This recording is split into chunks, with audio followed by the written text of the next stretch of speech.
Hello and welcome to the channel. This is Sam trying to spin to win on Zwift. Today's Tuesday, that means only one thing, another ZRL race. Really looking forward to this one today and see how we get on as a team, because today is a team time trial course on the Greater London Loop.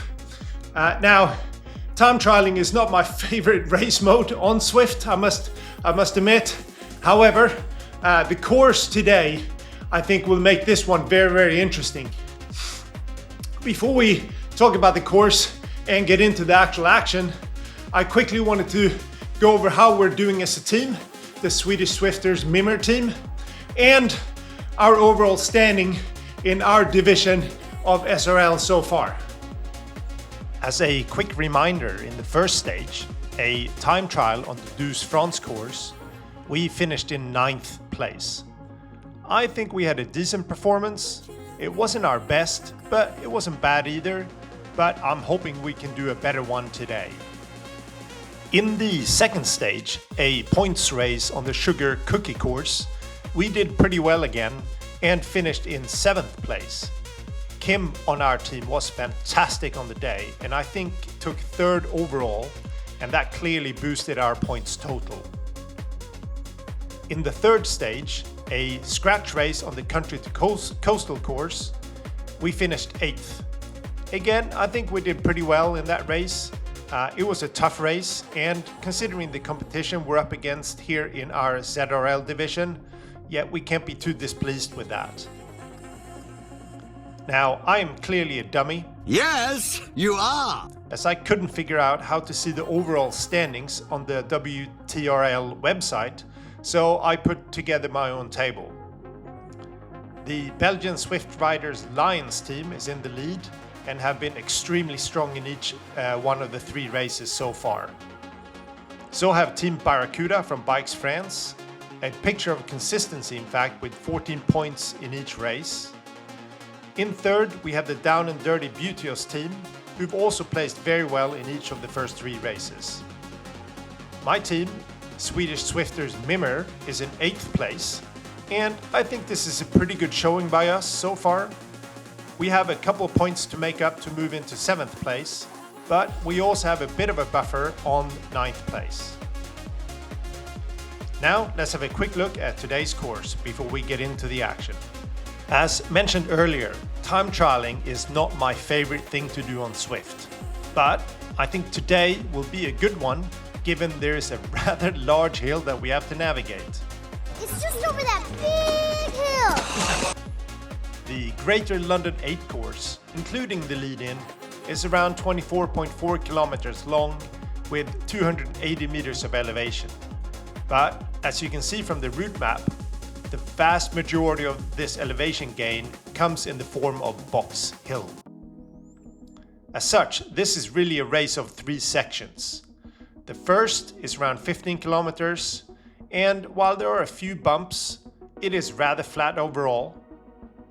You then get to Box Hill, which is where you will either gain or lose the most time to your competitors today. And finally, you have the descent from Box Hill, followed by a couple of kilometers of mainly flat road until you reach the finish. Now, while I don't have much experience of team time trials overall, I cannot remember seeing a race with a climb like this one. It will make for some interesting tactical choices for sure. Are you going to try to get all your team over the climb? We are in this together. Otherwise, we're all lost. Or, considering you only need 4 riders to cross the line, will you burn 2 members on the flat? I guess their friends dump them. And then hope the other 4 can make it up the hill and to the finish?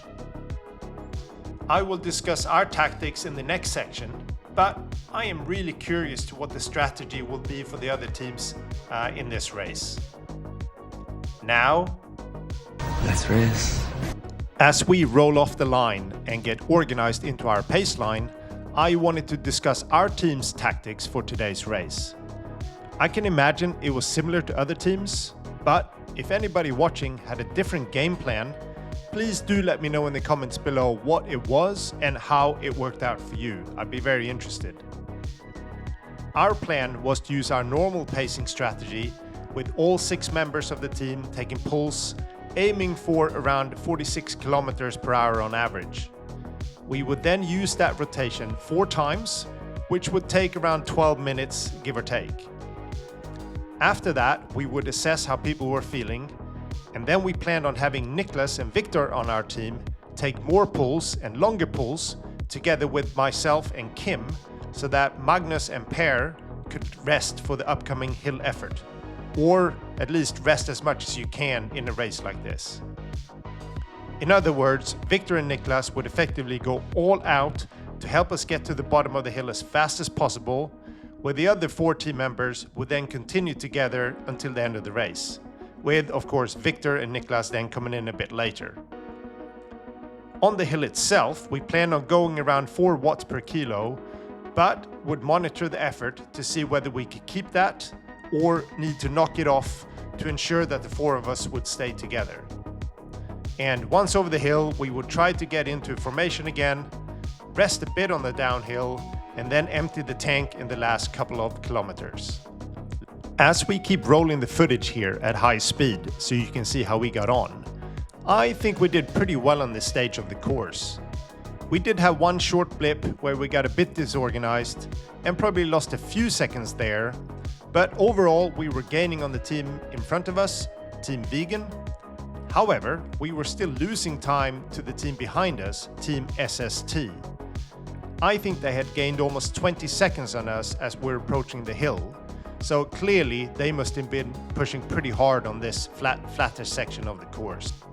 We are now into the last few kilometers of the flat section, and at this point, as planned, Niklas and Viktor do more pulls on the front with me and Kim to allow Per Magnus to get some rest. And of course, we do the obligatory Wheeeeeeee before we approach the start of the hill. As mentioned, the plan was to go at a steady pace, as close to 4 watts per kilo as we could, up the whole hill. We didn't want to surge to say 4.5 or 5 watts per kilo if we could avoid it. The key was a steady pace. I am sure some of the faster teams set a higher pace here, as this is really where you can gain a lot of time on the competition. But perhaps more importantly, I think, you could also lose a lot of time if you didn't get your pacing right, and one or perhaps more of your team just blew their doors off. And for our team, we felt that 4 watts per kilo was tough, but hopefully achievable. I also wanted to give a shout out to Team Vegan, who cheered us on as we passed them up on the hill. Very much appreciated, Team Vegan. Thank you. As we roll the footage, you will see that Kim was in the front setting the pace most of the climb. I was monitoring how the others were doing and kept telling Kim to either slow down or speed up to make sure we kept the pace steady and the group together as much as possible. I must congratulate our team captain Magnus on his effort here. He was arguably the weaker climber of the 4 of us, but he did a super effort up Box Hill. In fact, I checked my stats on Strava afterwards and I averaged 320 watts, or 4.1 watts per kilo, so even a bit above our target of 4 watts per kilo.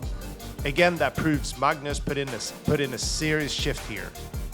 As we start to descend towards the finish, looking back at the footage, I saw that we had actually gained almost 20 seconds back on Team SST on the hill. Now, 20 seconds is not that much either way, but I think it showed we got our pacing about right, as we even gained a bit of time on what is a very strong time trialing team in Team SST. On the descent, we tried to keep the pace up by rolling through, but also get a bit of rest before the final kilometers. And I actually felt okay after the hill, but once we got down on the flat, I really started to feel the effort, with Kim pushing the pace in the front all the way to the line. And to be fair to Team SST, I think they gained a few seconds on us on this section, so they clearly also pushed hard all the way to the line. Now let's have a quick look at the results of the race before a few final closing thoughts. The Down and Dirty Beauteous team finished first with a very impressive time of just over 34 minutes. The ZR Crank Crushers were second, and the Lions team from Belgian Zwift Riders finished third. A big Congratulations. to our podium, chapeau. We finished in 7th place, a few seconds behind Team SST, who we had a really good fight with the whole race. It really ebbed and flowed throughout. I think we can be happy with our effort. I think we had a good strategy and we stuck to it. And apart from a few instances where we probably lost a few seconds, I think we got about as much out of the team today as we could. So no regrets on our part. I have finally figured out how to look at the overall results. So here they are. After 4 stages, we are still in 8th place. Again, in a very competitive division. I think we should be proud of our efforts so far. And let's see what we can do in the final 2 races. As you clearly can't get enough of me droning on about the race. Now go away. Just go. Just a few final thoughts before we end the video. All right, just a few final thoughts here as I'm warming down after that effort. I think that was about as fun as a time trial race can get for me. I thought it was really interesting with the way the course was laid out with the big hill, towards the end, and the tactics you needed to employ to, get your 4 guys over the line as fast as possible. I think we did much better as a team today than in our first time trial. I think we're solid all the way through. I think we had a small blip at one point, probably lost a couple seconds, but apart from that, I thought we rode really well as a team. Special thanks to Viktor and Niklas on our team, who really buried themselves in the first 15 kilometers or so to allow the rest of us to rest as much as possible before we got to the hill. Hill went well. We rode a really steady pace all the way up, stuck together, the 4 of us, the whole way. Nobody really going off the front or dropping off the back. That was really, really solid. And then it was just a max effort towards the end, just to get over the line in the last couple of kilometers. So overall, really happy with the performance. Proud of the guys on the team, including the 2 guys, again, as I mentioned, who really went all out in the first 15K. So I will already have covered where we finished in the results section of the video. But as of now, I don't know where we finished. I think we're probably about 6th, 7th, or 8th, or something like that. And I think that's a good result for us. So yeah, really happy with that. I think I'll end the video there. Look forward to next week already. Really hilly course. This is Sam, trying to spin to win on Zwift. And I'll see you in the next one.